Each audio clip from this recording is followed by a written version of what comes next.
Students, in our last session, we studied that there are many varieties of sources available for us to find out about the past. That is, finding out about the past. And under which already we have studied the first one, that is books or manuscripts. They were in ancient times. Those books or the manuscripts were usually written on the palm leaves or on the bark of trees. And that trees were especially called birch. The bark of birch trees was used to write these manuscripts or the books. Already we understood a few important things about those books but written in the ancient times. Now let us see what was the second important source which helps us to know about the past, and that itself is inscriptions. Already first of all, we should know what an inscription is. What does it mean then? See, we should know that inscriptions are those things which are usually written on relatively the hard surfaces such as a stone or metal. Okay, here with this what we can understand, inscription means those things which were written on stone or metal. See, as a stone or the metal would be naturally harder, or as they are harder by nature. So anything written or inscribed on such things on stone or metal would stay for a longer period of time. So this was the fact even which was known even to the ancient people or to our forefathers too. So that's why whenever they wanted to record anything of their lives, of their day-to-day lives or the activities or anything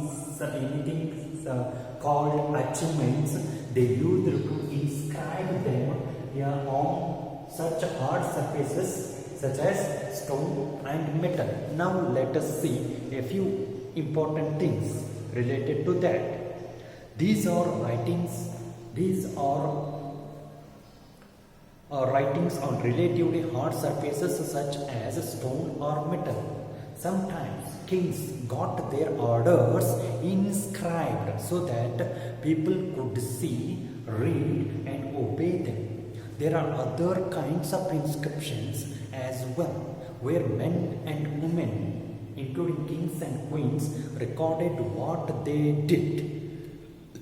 See, here with this, we understood that inscriptions too, using the inscriptions too, those ancient people used to keep the records of certain things. See, for example, especially those ancient kings or the queens used to inscribe the inscriptions. They inscribed these things, or they inscribed on the stones or metal, they inscribed the orders which they wanted their people to know and follow strictly. See, if any king or an emperor wanted to pass an order across his kingdom, and if he wanted that orders to be visible publicly, that too for a longer period of time, means he used to inscribe such inscriptions. Okay, that is one of the important uses of inscriptions. And on the other hand, what they did, sometimes those other men and women, including kings and queens, also used to record. They also used to record the details of their day-to-day life, or what activities they did. And see, it means that for that purpose too, to maintain a durable record of their daily things or something called special things. Also, these inscriptions were inscribed, they were installed there. Okay.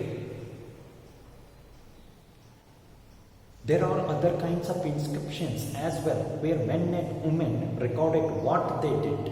For example, kings often kept records of victories in battle. See, for example, whenever any king or an emperor achieved a victory, whenever a king or an emperor achieved a victory in a battle or wars, he felt himself very pride and happy to keep a record of that victory.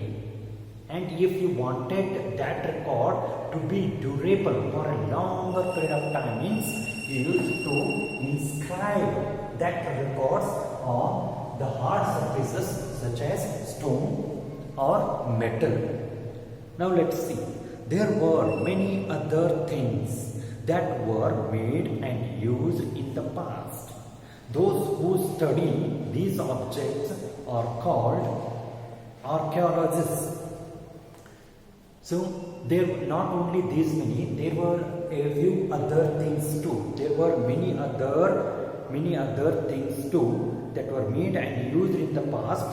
But those who study, those who find out and study these inscriptions and even those other ancient objects or the materials and even those monuments also, who go on discovering all these past things, past hidden things, are usually called archaeologists. See, here we come across to know one more important historical word, that is archaeologists.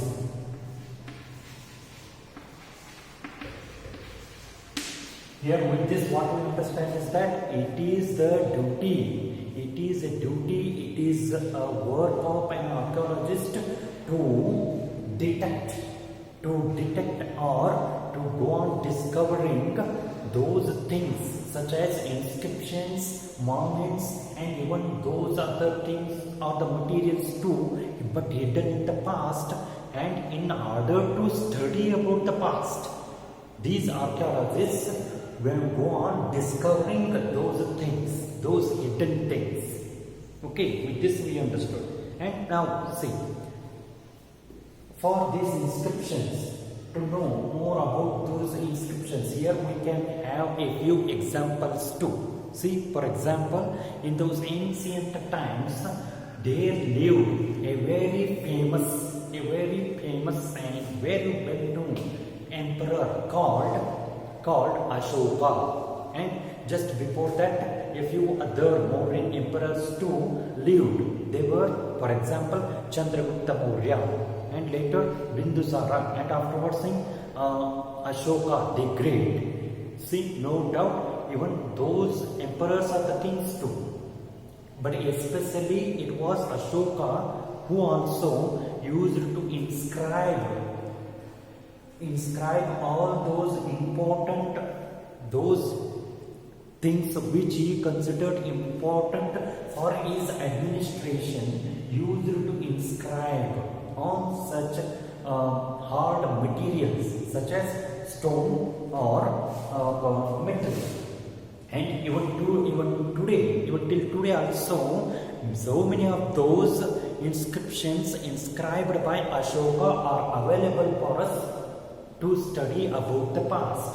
And most importantly, the script that was used by Ashoka to inscribe his inscriptions was Brahmi script, and the language which he used was Prakrit language. Why? Because in those ancient times, Prakrit and Persian were those language which were mostly used by the common people. Not only that much. See, there were so many inscriptions inscribed, and they are available even in Kannada too, and that were found even in our state and across other parts of our country too. See, for example, there was or there is an inscription called Halmidi inscription, and it is dated, it is estimated that the first ever available Kannada inscription, the first ever available Kannada inscription, or which was called Halmidi inscription, was written in about 450 CE to 500 CE. That too, it's not exactly, we could not exactly get the exact date or year of that time, but it is estimated that this first ever Kannada inscription might have been written between this period, that is 450 CE to 500 CE. Okay. So not only this one, not only in Kannada or Prakrit language, our archaeologists have found out so many varieties or different of the inscriptions written in many languages, which are even today also helping us to study about the past. Okay, thank you.